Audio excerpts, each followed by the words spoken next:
Sesaat lagi Anda akan menyimak Bincang Psikologi Keluarga.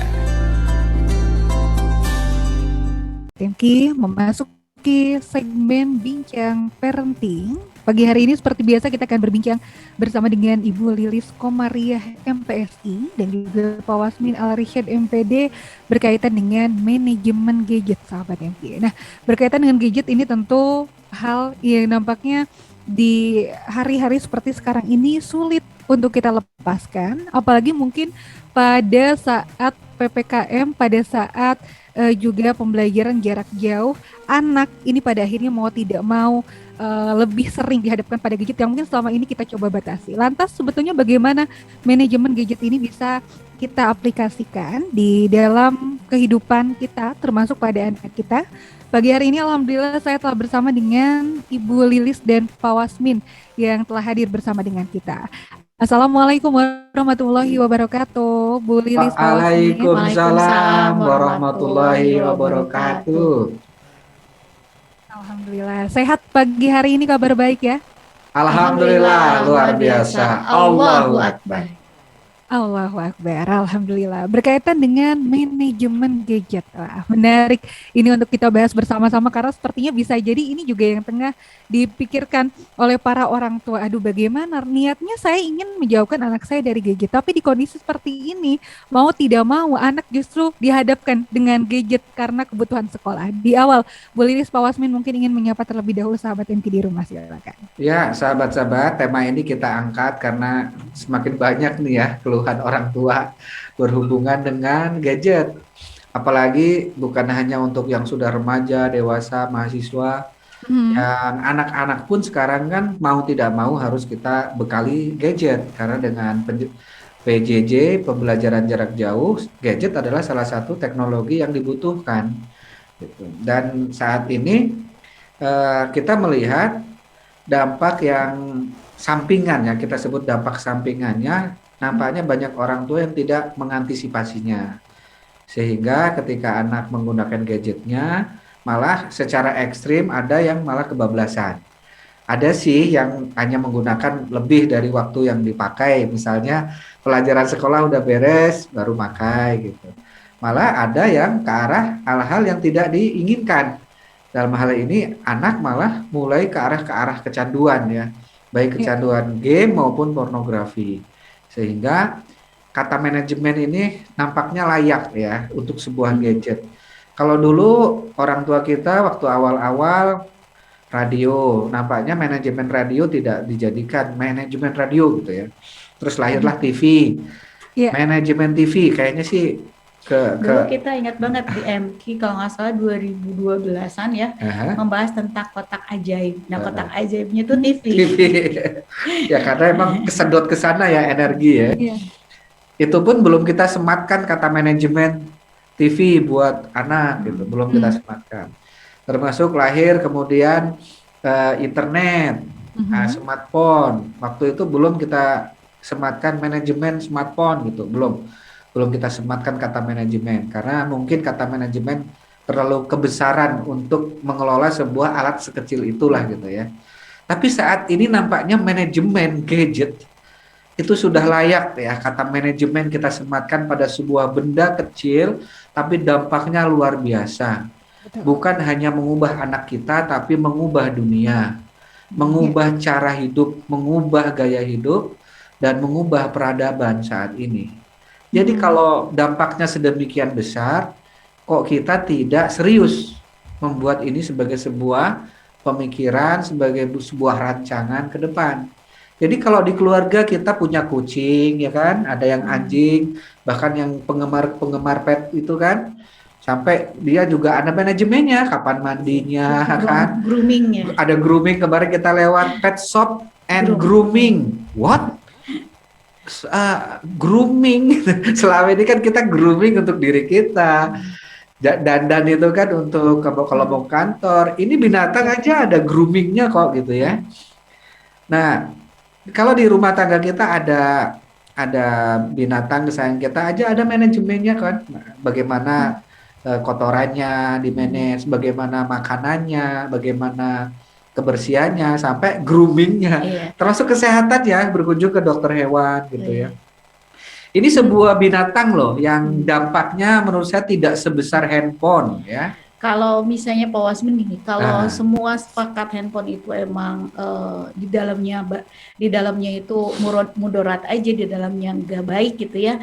Misalnya semua kejelekan, nggak usah manajemen, udah aja kita larang aja, forbidden ya, gitu ya. tapi masalahnya dengan gadget ini, dengan smartphone ini, orang bisa berkarya, bisa menghasilkan uang miliaran dari sana, bisa produktif, bisa bahagia menyampaikan atau ide-ide tentang proyeknya di sana gitu. Nah, berarti kalau begitu, karena si gadget ini netral, bisa membawa ke hal yang baik, bisa membawa ke hal yang jelek, berarti emang perlu untuk diatur karena ada kebaikan juga. Kalau enggak diatur, pasti ada kejelekan juga gitu, Pak Wasmin ya. Jadi ada yang bunuh diri gara-gara gadget, ada yang kaya raya gara-gara gadget. Gadget juga ya. Iya.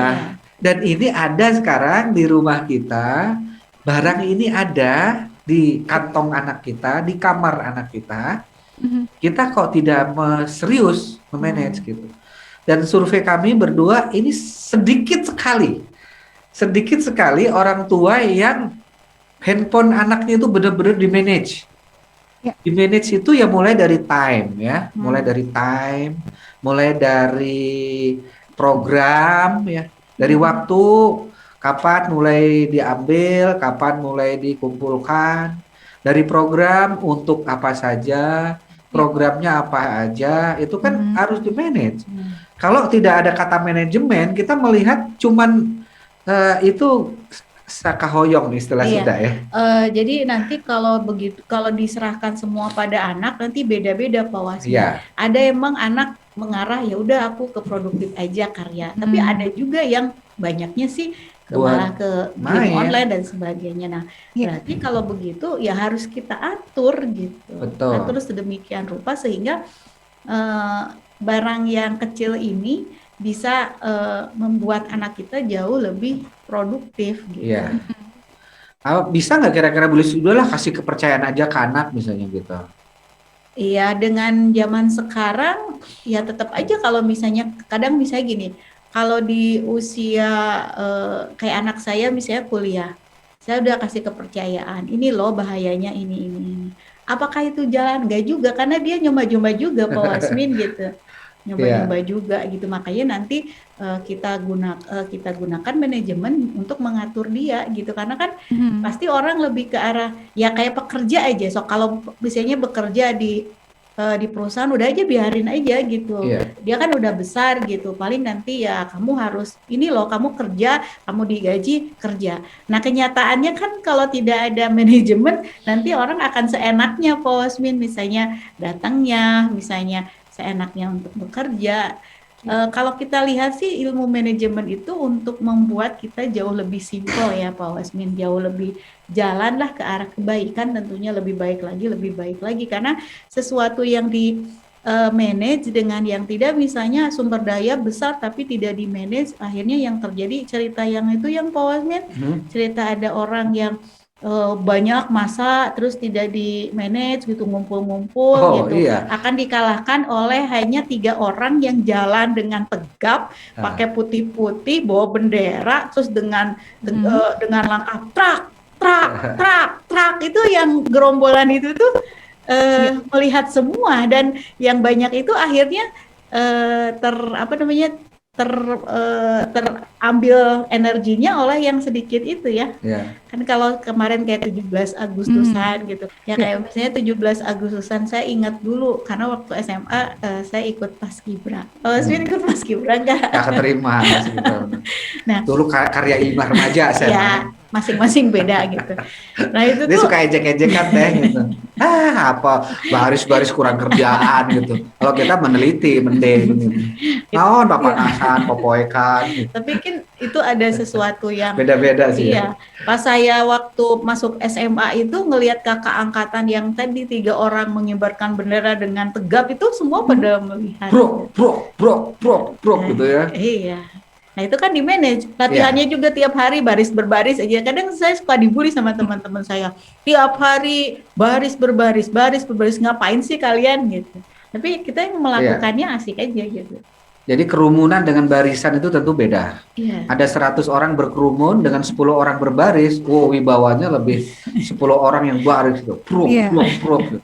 Dan 10 orang yang berbaris ini dengan keseragaman, dengan kekompakan, dengan manajemen, ada pemimpinnya.